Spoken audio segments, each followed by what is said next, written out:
Wow. Okay, so we got like Christmas.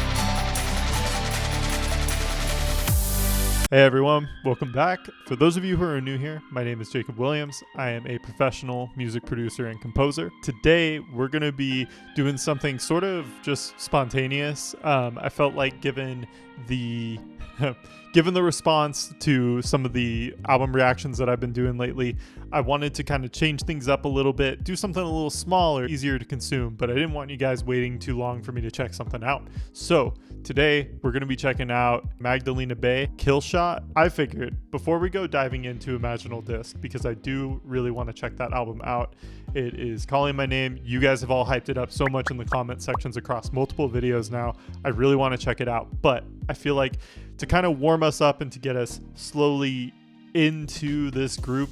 Again, I know nothing about them. I've just heard a lot about them from you guys, and some of you have claimed and said that Imaginal Disc is the best album of 2024 when it comes to production, when it comes to synth pop, when it comes to pop. That's all I know going into this, but I figured I'm going to check out their song Killshot. It looks like it's from 2020, whichever album or project they came out with during 2020.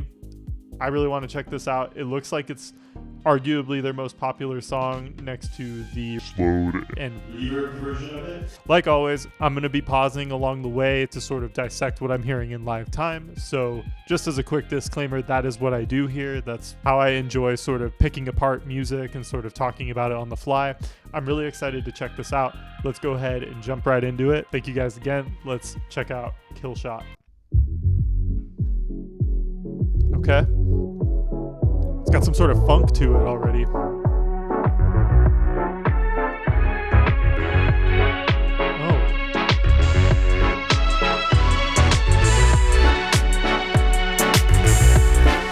Already, I have a lot to say already just from that. 19-second introduction? How do I explain this? So there's like the main low bass going on, then there's like a gritty like upper bass, probably synth, but it's like going over the lower bass, which obvious in synth pop you're gonna have multiple bass layers. We know this. I also really like that it sounds like there's like this sample off of a record slowly being high passed up towards what we're gonna hear next. Almost like they used a sample, but I'm under the impression that this group recorded all of the instruments in that quote-unquote sample and are just reprocessing it and resampling it. I'm going to put what the definition of resampling is up here so you can see it. It's a very awesome production technique. I love using it because you can pretty much just make your own samples and get creative with them. So it sounds like that's what's going on. Like it's supposed to sound like they took an old sound and did something to it, but I don't think so. I think this was all manually played on synthesizers or on sounds and just sculpted a certain way. Something chronic, bit demonic. I've been on the late shift. Staring at my phone. Sin and tonic, stupid promise. Something like a death wish. Staring to myself. I really like the vocal processing here. It's very dense, but also we have very bare, intimate moments with the singer sort of sitting in the middle of the mix and sort of doing their thing in between all of these weird little like production moments. And there's some reverse sampling happening here. So where you export a sound and sort of just hit the reverse button on it. Like you're just kind of rewinding the sound. There's a lot of that happening in here as well. And I really like the minimal funk, but it's also very dense. There's a lot of saturator. There's a lot of chorus layers. The panning, it's actually not as panned as I thought it would be. It's actually very center of the mix, very stereo. So far, this group sounds like if Grimes were to front Daft Punk or something like that. That's probably a horrible comparison, but so far that's the vibe I'm getting. Let's keep going.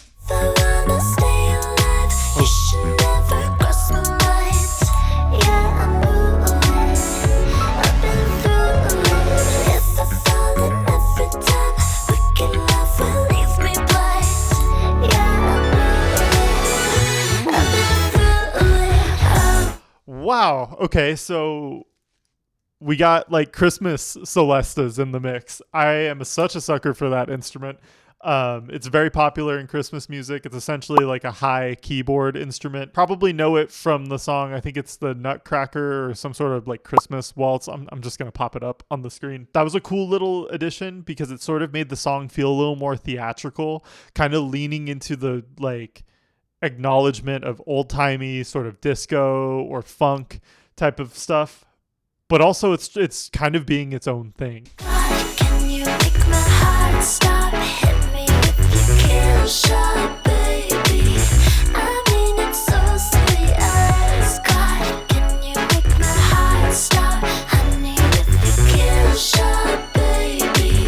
I mean it's so serious. That's such a cool lyric. Hit me with your kill shot. I don't know if you noticed because it took me a little bit to really kind of hone my ears into it, but on the left headphone specifically, I didn't hear it on the right, but on the left headphone, I heard almost like a whiny sine lead, like a sine synth, and it was under everything. So the bass was kind of dominating the mix and sort of taking the center of it, crisping up, like they were hitting the cutoff knob of the synth to sort of bring it up, make it feel a bit more powerful. But amidst all of that, there's some sneaky sounds in there. Like, I don't know, there's a bit of like a G-funk sort of string thing, kind of just droning and doing just a very flat note for a very long time behind the chord progression. And then next to that, the thing that I was mentioning earlier that I just sort of rambled about and forgot to mention was sort of a R&B, urban, sort of whiny sine lead, just kind of going, woo, woo, woo. And it's very quiet. It's very tucked into the mix. Maybe they'll bring it up later in the song. Let's find out. Love those chords. I'm going to like this. This is good.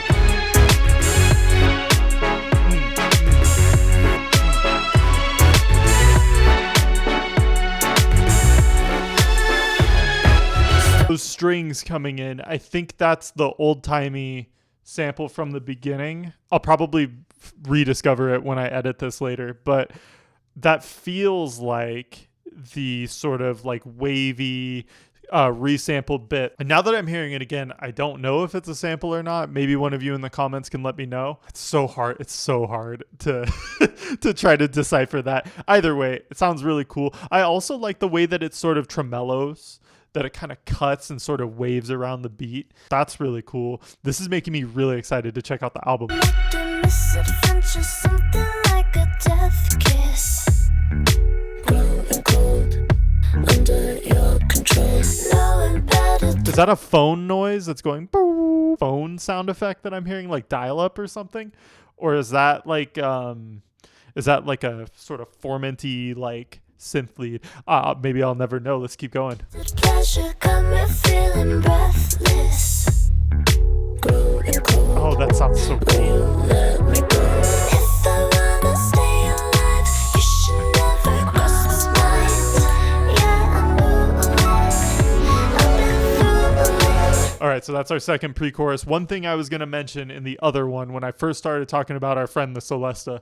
So they did this thing, and I was going to talk about it, but it just escaped me while I was talking about something else. So they did like a thing where they hit the note and then took that note, resampled it, added a bunch of reverb on it, had the reverb expand, and then I think what they did is took that thing again, so resampled it with the reverb. So if you're following me, we had that note.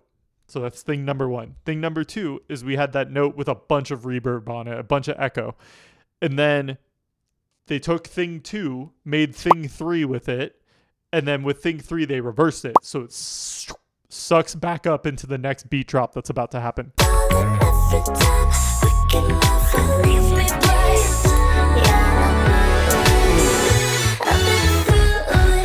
I'm such a sucker for funky, like little, I like to call them just like 30, I mean, they're 30-second notes. They're just like little quick, like analog funk, just bendy notes, I guess is a better term, just so we all know what we're talking about here. I'm such a sucker for them. I sneak them wherever I can. Even if I'm working on like a heavy metal song or something, I'll like bend up or do some sort of funky like leap wherever I can if the song warrants it. So I'm a geek about it, man. Those are so fun. God, can you make my heart stop? Hit me with your kill shot, baby.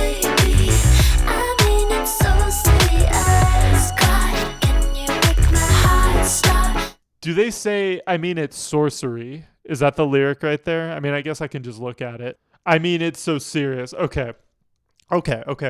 This is what I'm trying to tell you guys. When I suck at hearing lyrics, it's just, I get lost. I can't find it. I have to either look up the lyrics or I have to like listen to it like 10 times. And I'm like, okay, that's what they were saying. Killshot, baby. I mean, it's so serious.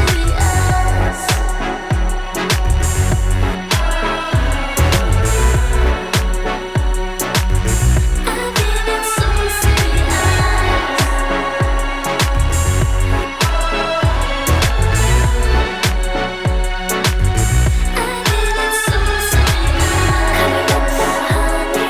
Now that I heard it a bunch of times, I feel so horrible for thinking that they said sorcery, because now I don't hear the word sorcery. I hear the actual lyric now that I looked it up. That little choir bit, or maybe they had the vocalist and someone else do like background stacks, like just a bunch of background vocal tracks and just stack them with reverb.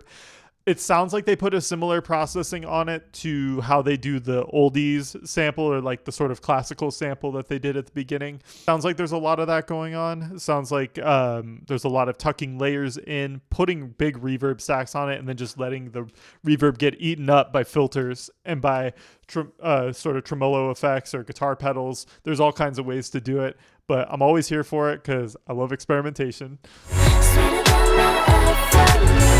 Such a love me till my lips don't glue. Coming up that honey, sweeter than my ever. Such a love me till my lips don't glue. What is that?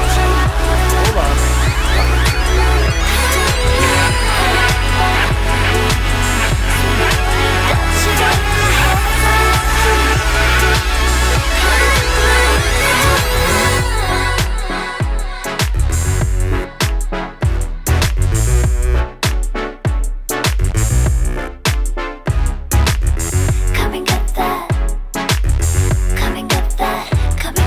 Killshot, baby.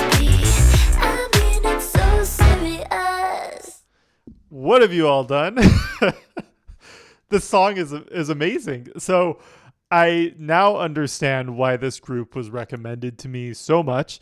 This is 100% up my alley. I would listen to this anytime. I would listen to this for inspiration. I would listen to this at the gym. I would listen to this doing chores around my house. I would listen to this for all kinds of things.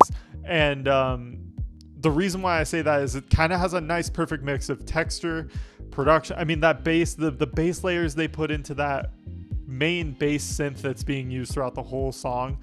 It's crisp, it's deep. It doesn't sound too boxy. That's the problem sometimes with making synth pop, is sometimes the sounds can kind of come off sounding too retro or too boxy. This would be a perfect representation that I would show someone of modern synth pop, short of things like Chappell Roan or Taylor Swift or even some of the new Lorde stuff we've been checking out. I would show them probably this first, because this has some of the more classic sort of rhythms and movements that synth pop was known for back in the 80s, and also with the revival of it in various parts of the 2000s as well as 2010s and even nowadays in the 2020s. But I'm hearing a lot of those like main like kind of funky riffs that you'd hear from maybe Daft Punk, or you'd hear from like Disclosure or Zoo, like, and that outro kind of transformed what we were hearing into almost a completely new song. We had the synth sort of rising and eating up the rest of the mix. I do see down here that they played on Triple J like a version. I would not only, what did they cover? Hold on. I don't know who does that song, so forgive me, YouTube. Don't be mean to me. I would be interested to hear how a group like this performs live, because it's there's so many dynamics and so many intervals happening in their music that I can hear it being played live by a bunch of instruments. But if they're a duo, I'd love to see how that sort of chemistry plays out in some sort of live formula. So maybe we'll have to check out some of that after we check out the album. I was going to upload a sort of first time listen to Florence and the Machine this weekend, either Friday or Saturday, but I might have to skip ahead to Magdalena Bay because that was very enjoyable. I definitely want to hear more of that. I almost want to go listen to it right now, but I'm going to save things for you guys. And most importantly, I wanted to give a huge thank you to all of you who have been checking out this content and all of you who have been recommending me all of this music. As always, this has been a blast. I definitely cannot wait for Imaginal Disc. I'm imagining that Imaginal Disc has probably more well thought out production, better songwriting, probably more atmosphere and more sound design qualities than this song had or that the album it's on had, but I don't really know. We're going to find out together. Thank you all for supporting and for dropping by. If this song made you feel a type of way, or if there's other stuff you want me to check out and sort of give my input on, or if you want me to do something for one of my new song dissection videos where I explain how things work, feel free to leave that below in the comments, and I'm really excited. Hope I can see you next time. Thanks. Have a good one.